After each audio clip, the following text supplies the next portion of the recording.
जय संतोषी माता भक्तों। तो आज हम सुनाने जा रहे हैं संतोषी माता की व्रत कथा। तो राधिका शर्मा फैमिली व्लॉग्स में संतोषी माता की व्रत कथा और विधि सहित आज हम संतोषी माता का पूरा विधि विधान से आपको बताते हैं कि कैसे व्रत किया जाता है। तो सुनिए कथा और विधि सहित, आरती सहित। जय संतोषी माता। सात बुढ़िया की बेटे की कहानी।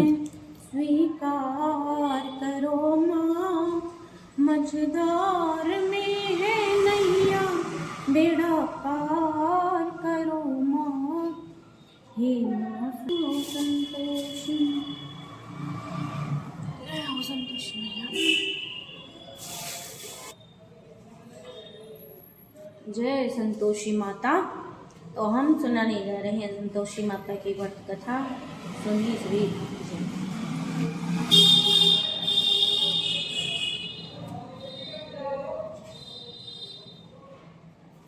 संतोषी माता की व्रत और उद्यापन करने की विधि।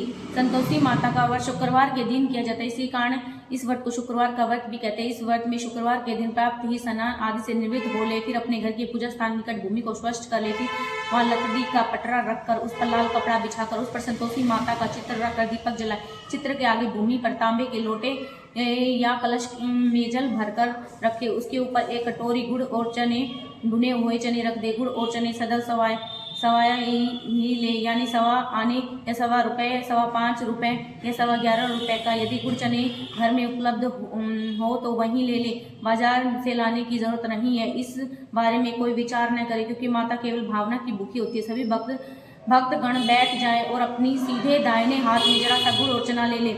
अब कोई एक भक्त कथा पढ़कर सुनाए, बाकी भक्त शांत से सुने। कथा के बाद संतोषी माता का जय जयकार लगाए और फिर आरती गाते हुए आरती उतारे। अब कलश में रखे जल में से थोड़ा सा घर में छिड़के और बचा हुआ जल तुलसी के पौधे में चढ़ा दे।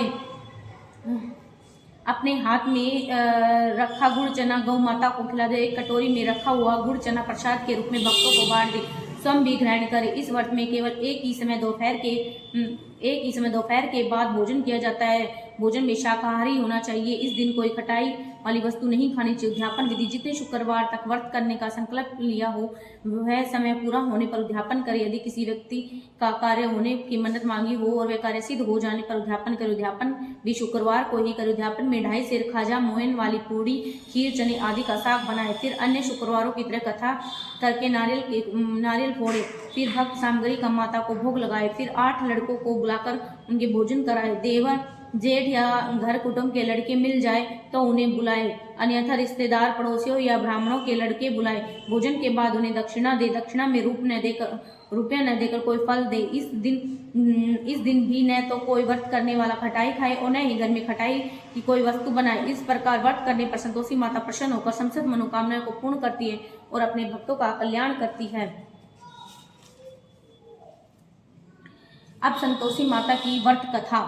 एक बुढ़िया थी जिसके 7 बेटे थे। उनमें से 6 बेटे तो कमाते, एक बेटा निकम्मा था। वह बुढ़िया 6 बेटों को रसोई बनाती, उन्हें भोजन कराती। उनका जो कुछ जूठा बचा उसे 7वें बेटे को दे देती। 7वां बेटा भोला भाला था, वह इस बारे में मन का कुछ विचार नहीं करता था। एक दिन उसने अपनी पत्नी से कहा, देखो मेरी माँ मुझे कितना प्रेम करती है। वह बोली, क्यों नहीं, सबका बचा जूठा तुम्हें खिलाती है। उस लड़के ने कहा, ऐसा कैसे हो सकता है, मैं जब तक आंखों से देख लूमा नहीं सकता। तो उसकी पत्नी हंसकर बोली, तुम देख लोगे तब तो मानोगे। कुछ दिनों बाद एक बड़ा त्योहार आया। घर में 7 प्रकार के भोजन और चूरमा के लड्डू बनाए गए। वह 7वां लड़का अपनी पत्नी की बात को जांचने के लिए सरदर्द के बहाने का पतला कपड़ा सर पर ओढ़कर रसोई घर में जाकर लेट गया और कपड़े में से देखता रहा। उसके 6 भाई भोजन करने के लिए आए। उसने देखा कि माँ ने उनके लिए सुंदर सुंदर आसन बिछाए और 7 प्रकार की रसोई परोसी और आग्रह करके उन्हें भोजन करा रही थी। वह देखता रहा। जब 6 भाई भोजन करके उठ गए तब माँ ने उनकी थालियों में से बचे हुए लड्डू को टुकड़े को उठाकर उनका एक लड्डू बनाया। जूठन को साफ कर माँ ने उसे पुकारा, उठ बेटा, 6 भाई भोजन करके चले गए, अब तू ही रह गया है, उठ भोजन कर ले। उसने कहा माँ मुझे भोजन नहीं करना, मैं प्रदेश जा रहा। माँ बोली कल जाता, तू आज ही चला जा। वह बोला हाँ हाँ मैं जा रहा हूँ। यह देखकर वह घर से निकल गया। चलते समय उसने अपनी पत्नी की याद आई। वह गौशाला में कंडे थाप रही थी। वहां जाकर वह उससे बोला हम जावे प्रदेश को आवेंगे कुछ कल, तुम रहियो संतोष से धर्म अपना पाल। वह बोली जाओ पिया हमारी सोच हटाए, राम भरोसे हम रहे, ईश्वर तुम्हारे सहाय। देखो निशानी आपने, देखो ध्रुव में धीर, मत तुम बिसरियो, रखियो मन गंभीर। वह बोला मैं काम करने प्रदेश जा रहा हूँ, मेरे पास तो कुछ नहीं है, यह अंगूठी है, सो ले और अपनी कोई निशानी मुझे दे। वह बोली मेरे पास क्या है, यह गोबर भरा हाथ है। यह कहकर पत्नी ने उसकी पीठ पर गोबर के हाथ की थाप मार दी। वह प्रदेश जाने के लिए चल दिया और चलते चलते दूर देश में पहुंचा। वहां पर एक साहूकार की दुकान थी। उस दुकान पर जाकर बोला सेठ जी मुझे नौकरी पर रख लो। साहूकार को नौकर की बहुत जरूरत थी, इसलिए साहूकार ने कहा ठीक है रह जा। लड़के ने पूछा तनख्वाह क्या दोगे, तो साहूकार बोला काम देखकर ही दाम मिलेंगे। लड़का बोला ठीक है सेठ जी, जैसा आप उचित समझो। से साहूकार के यहाँ नौकरी मिल गई। वह सुबह 9 बजे से रात के 10 बजे तक काम करने लगा। कुछ ही दिनों में वहाँ दुकान का लेन देन, हिसाब किताब, ग्राहकों का माल बेचना आदि सारे काम करने लगा। साहूकार के दूसरे जो नौकर थे वे चक्कर खा के गिरने लगे। यह तो बहुत होशियार हो गया है। सेठ ने भी उसका काम देखकर उसे 3 महीने में ही मुनाफे की साझेदारी बना लिया। परिश्रम करके वह 12 वर्ष में ही नगर नामी सेठ बन गया। वह उसका मालिक साहूकार उसका सारा कारोबार उस पर छोड़कर बाहर चला गया।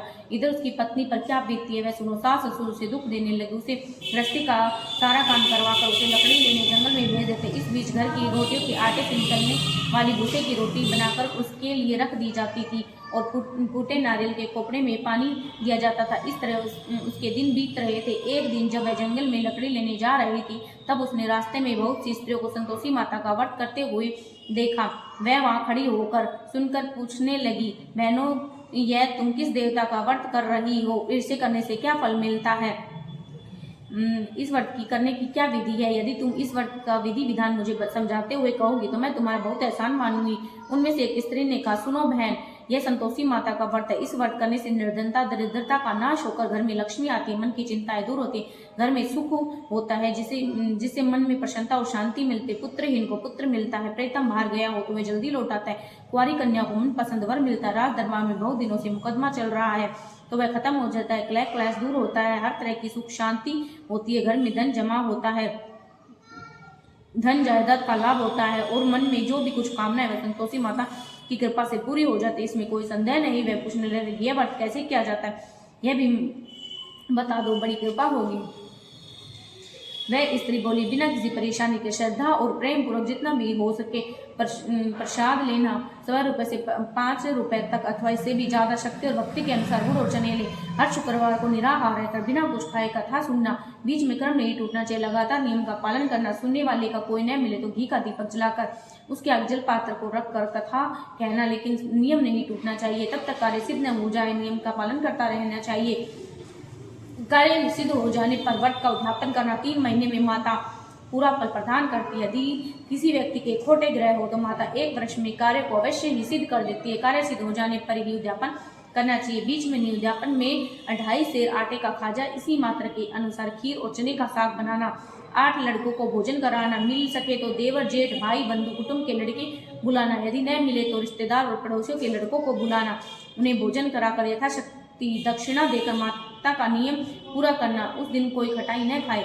यह सुनकर वह वहां से चल दी। उसने रास्ते में लकड़ी का गट्ठर बेच दिया और उन पैसों से गुड़ और चना ले माता के व्रत की तैयारी करने चली। सामने एक मंदिर देखा तो लोगों ने पूछा यह मंदिर किसका है। सब कहने लगे संतोषी माता का मंदिर। यह सुनकर वह माता के मंदिर में गई, माता के चरणों में लौटने लगी। वह माता से विनती करने लगी, माँ मैं दीन हूँ, निपट मूर्ख हूँ, व्रत के नियम आदि कुछ नहीं जानती, बहुत दुखी हूँ। हे माता जगजननी मेरा दुख दूर करो, मैं तुम्हारी शरण में आई। माता को दया आई। एक शुक्रवार बीता, दूसरे शुक्रवार को उसके पति का पत्र आया, तीसरे शुक्रवार को उसका भेजा हुआ पैसा भी आप पहुंचे। यह देखकर जेठानी मुंह सिकोड़ने लगे, इतने दिनों में पैसा आए, इसमें क्या बड़ाई है। लड़के ताने देने लगे, अब तो काकी के पास पत्र आने लगा है, रुपये आने लगा है, अब तो काकी की खातिर बढ़ेगी, अब तो काकी बुलाने से भी नहीं बोलेगी। बेचारी सरलता से कहती भैया पत्र आए, रुपया आए तो हम सबके लिए अच्छा ही है। कहकर आंखों में आंसू भरकर वह संतोषी माता के मंदिर में गई। मातेश्वरी के चरणों में गिरकर रोने लगी, हे माँ, मैंने तुमसे पैसा नहीं मांगा, मुझे पैसे से क्या काम है, मुझे तो अपने सुहाग से काम है, मैं तो अपने स्वामी के दर्शन सेवा करना चाहती हूँ। तब माता ने प्रसन्न होकर कहा, जा बेटी, तेरा स्वामी जल्दी ही आएगा। यह सुनकर खुशी से बावली व घर में आकर काम करने लगी। अब संतोषी माता विचार करने लगी, इस भोली पुत्री को मैंने कह तो दिया है कि तेरा पति शीघ्र आएगा, पर आएगा कहाँ से, वह तो इसे स्वप्न में भी याद नहीं करता। उसे उसकी याद दिलाने के लिए मुझे जाना ही पड़ेगा। संतोषी माता उस बुढ़िया की बेटे के पास गई और स्वप्न में प्रकट होकर कहने लगी, साहूकार के बेटे, सोता है या जागता है? उसने कहा, माता, न सोता हूँ न जागता हूँ, बीच में हूँ, कहिए क्या आ गया है? माँ बोली, तेरा घर बार है या नहीं? वह बोला, मेरा सब कुछ है माता, माँ बाप भाई बहन पत्नी, क्या कमी है? माँ बोली, पुत्र, तेरी पत्नी बहुत कष्ट उठा रही है, तेरे माँ बाप उसे दुख दे रहे हैं, वह तुझसे मिलने को तरस रही है, तो उसकी सुधि क्यों नहीं लेता? वह बोला, हाँ माता, यह तो मैं जानता हूँ, पर मैं जाऊँ कैसे? प्रदेश की बात है, लेन देन का कोई हिसाब नहीं है, जाने का कोई रास्ता नजर नहीं आता, कैसे चला जाऊँ? माँ ने कहा, मेरी बात मान, सवेरे नहा दो, संतोषी माता का नाम ले, घी का दीपक जला, दंडवत पर दुकान पर जा बैठा, देखते तेरा सारा लेन देन चुक जाएगा, जमा माल बिक जाएगा और सांझ होते होते धन का ढेर लग जाएगा। अगले दिन सुबह बहुत जल्दी उठकर उसने अपने मित्र दर्शकों को सपन की बात कभी सुनाई। वे सब उसकी बात सुनकर उसकी हंसी उड़ाने लगे, कहने लगे, कहीं सपने की बात भी सच होती है। एक बूढ़ा व्यक्ति जो बहुत समझदार था बोला, देखो भाई, मेरी बात मानो, इस तरह सच या झूठ विचारने के बदले जैसा देवता ने कहा वैसा ही करना, इसमें तेरा क्या जाता है? वह बूढ़े की बात मानकर नहा धोकर संतोषी माता को प्रणाम कर घी का दीपक जलाकर दुकान पर जा बैठा। थोड़ी देर में उसने देखा कि देने वाले रुपए दे गए, लेने वाले हिसाब कर ले गए। कोठी में भरे हुए सामान को खरीद कर नगद दाम में सौदा करने लगे। शाम तक धन का ढेर लग गया। वह माता का चमत्कार देख बड़ा प्रसन्न हुआ। मन में संतोषी माता का नाम ले घर जाने के लिए गहना कपड़ा आदि सब खरीदने लगा। यहाँ के सारे काम में निपट कर वह अपने घर को रवाना हुआ। इधर उसकी पत्नी जंगल में लकड़ी लेने गई। लौटते समय थक जाने की वजह से वह संतोषी माता के मंदिर पर विश्राम करने के लिए बैठ गई। यहाँ वह रोज रुकती थी। दूर से धूल उड़ती देखकर उसने माता से पूछा, हे माँ, ये धूल कैसी उड़ रही है? माता ने कहा, हे पुत्री, तेरा पति आ रहा है, अब तू ऐसा कर, लकड़ियों के 3 गट्ठर बना, एक गट्ठर नदी के किनारे रख, दूसरा मेरे मंदिर में और तीसरा सर पर रख। तेरा पति लकड़ी का गट्ठर देखकर मोह पैदा होगा, वहां रुकेगा और नाश्ता पानी बनाकर खाकर माँ से मिलने जाएगा। तू लकड़ी का गट्ठर उठाकर जाना और बीच चौक में गट्ठर डालकर 3 जोर से आवाज लगाना, लो सासू जी, लकड़ियों का गट्ठर लो, भूसे की रोटी, नारियल के खोपड़े में पानी दो। आज कौन मेहमान आया? संतोषी माता की बात सुनकर वह, बहुत अच्छा माता जी, प्रसन्न मन में लकड़ियों के 3 गट्ठर बना लाए। एक को नदी के तट पर और दूसरा माता को मंदिर पर रखा। इतने में ही वह मुसाफिर, उसका पति, वहां पहुंचा। सूखी लकड़ी देखकर उसकी इच्छा हुई कि वह अब यही विश्राम करके भोजन बनाकर खाकर गांव जाएगा। इस प्रकार भोजन बना खाकर विश्राम कर वह अपने घर गया और उसी समय उसकी पत्नी सिर पर लकड़ी का गट्ठर लिए हुए आई। उसने गट्ठर को आंगन में डालकर जोर से 3 आवाज लगाई, लो सासू जी, लकड़ी का गट्ठर लो, भूसे की रोटी, नारियल के खोपड़े में पानी दो। आज कौन मेहमान आया? यह सुनकर उसकी सास ने अपने द्वारा दिए गए कष्टों को भुलाने के लिए कहा, बहू तू ऐसा क्यों कह रही है? तेरा मालिक ही तो आया है, बैठ, मीठी बात खा, भोजन कर, कपड़े गहने पहन। इतने में उसकी आवाज़ सुनकर उसका पति बाहर आया और उसके हाथ में अंगूठी देखकर व्याकुल हो गया। उसने अपनी माँ से पूछा, माँ ये कौन है? माँ ने कहा, बेटा यह तेरी पत्नी है, आज 12 वर्ष हो गए हैं जब से तू गया है, तब से यहाँ सारे गांव में जानवरों की तरह भटकती है, घर का कोई काम काज करती नहीं है, 4 समय आकर खा जाती है। अब तुझे देखकर भूसे की रोटी, नारियल के खोपड़े में पानी मांगती है। वह लज्जित होकर बोला, ठीक है माँ, मैंने इसे भी देखा है और तुम्हें भी, अब मुझे दूसरे घर की चाबी दे दो, मैं उसमें रहूँगा। ठीक है बेटा, जैसी तेरी मर्जी, कहकर माँ ने चाबी का गुच्छा बेटे के सामने रख दिया। उसने दूसरा घर खोल कर उसने सारा सामान जमाया। एक ही दिन में महाराजा के महल जैसा ठाट बाट हो गया। अब क्या था, वे दोनों सुख से रहने लगे। अगला शुक्रवार आया तो पत्नी ने अपने पति से कहा, मुझे संतोषी माता को उद्यापन करना है। तो उसके पति ने कहा, बहुत अच्छा, खुशी से करो। वह उद्यापन की तैयारी करने लगी। जेठ के लड़कों को भोजन करने के लिए कहने लगी। उन्होंने आना मंजूर कर लिया, लेकिन पीछे से जेठानी ने अपने बच्चों को सिखलाया, देखो रे, भोजन के समय सब लोग खटाई मांगना जिससे उसका उद्यापन पूरा न हो पाए। लड़के भोजन करने आए, उन्होंने पेट भरकर खीर खाई, परंतु माँ की बात याद आते ही कहने लगे, हमें थोड़ी खटाई खाने को दो, खीर खाना हमें नहीं भाता, देखकर अरुचि होती है। बहू बोली, खटाई किसी को नहीं मिलेगी, यह तो संतोषी माता का प्रसाद है। लड़के तुरंत उठकर खड़े हो गए और बोले, पैसे लाओ। बोली बहू कुछ ना जानती थी तो उसने अपने पैसे दे दिए। लड़के ने बाजार जाकर उसे पैसे से इमली खरीद कर खाई। यह देखकर बहू पर संतोषी माता ने कोप किया। राजा के दूत उसके पति को पकड़ कर ले गए। जेठ जेठानी खोटे वचन कहने लगे, लूट लूट कर धन इकट्ठा कर कर लाया था, सो राजा के दूत उसे पकड़ कर ले गए।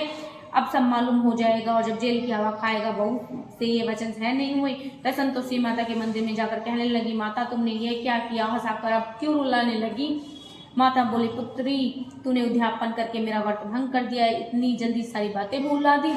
वह कहने लगी, माता भूली तो नहीं हूँ, न कुछ अपराध किया है, मुझे तो लड़कों ने भूल मर डाल दिया, भूल से मैंने उन्हें पैसे दे दिए, मुझे क्षमा करो माँ। माता बोली, ऐसा भी कहीं भूल होती है। वह बोली, माँ मुझे क्षमा कर दो, मैं दोबारा उद्यापन करूंगी। माता ने कहा, अब कोई भूल मत करना। वह बोली, माँ अब भूल नहीं होगी। अब बताओ माँ, मेरे पति कैसे आएंगे। माता बोली, पुत्री जा, तेरा पति तुझे रास्ते में आता हुआ मिलेगा। वह मंदिर से निकलकर घर को चली तो रास्ते में उसका पति आता हुआ मिल गया। उसने पूछा, तुम कहाँ गए थे। वह बोला, इतना धन जो कमा कर लाया था उसका कर टैक्स जो मांगा था वहीं भरने गया था। वह प्रसन्नता होकर बोला, भला हुआ, अब घर चलो।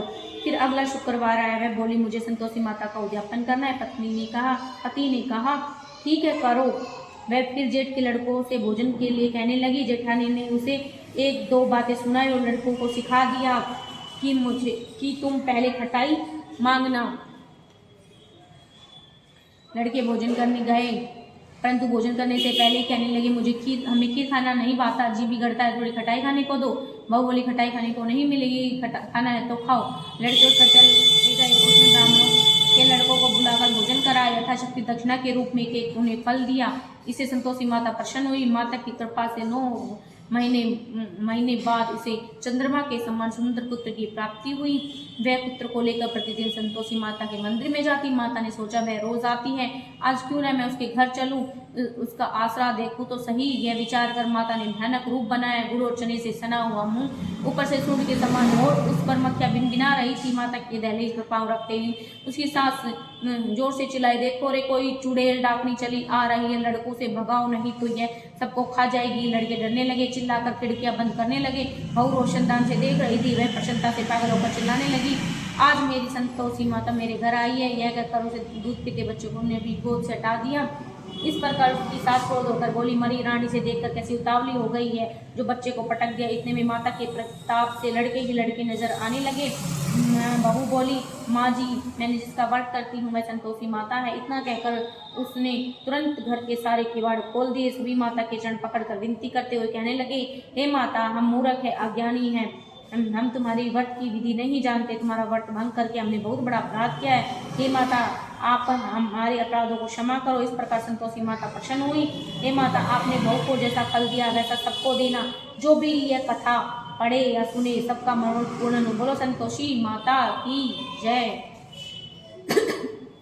जय संतोषी माता मैया, जय संतोषी माता। अपने सेवक जन को सुख संपत्ति दाता। ओम जय संतोषी माता, सुंदर चीर सुनहरी, माँ धारणी की जो हीरा, पन्ना दमकी तन सिंगार ली जो।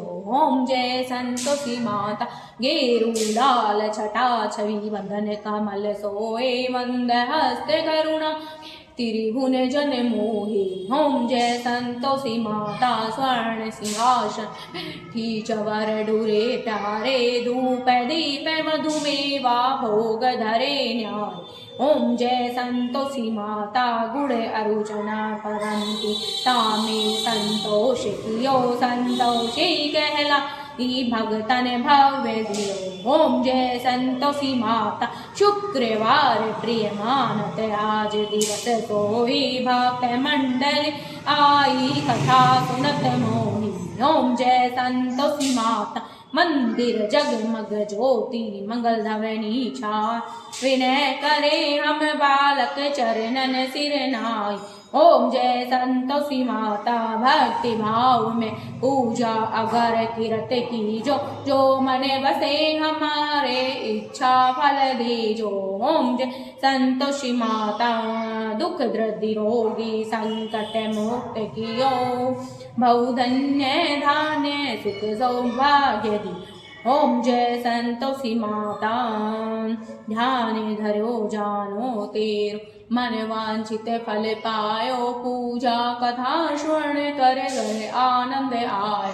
ओम जय संतोषी माता शरण ग्रह की लज्जा रखिए जगदम्बे संकट तू ही निवार्य संकट निवार्य दाम्य माँ अम्बे।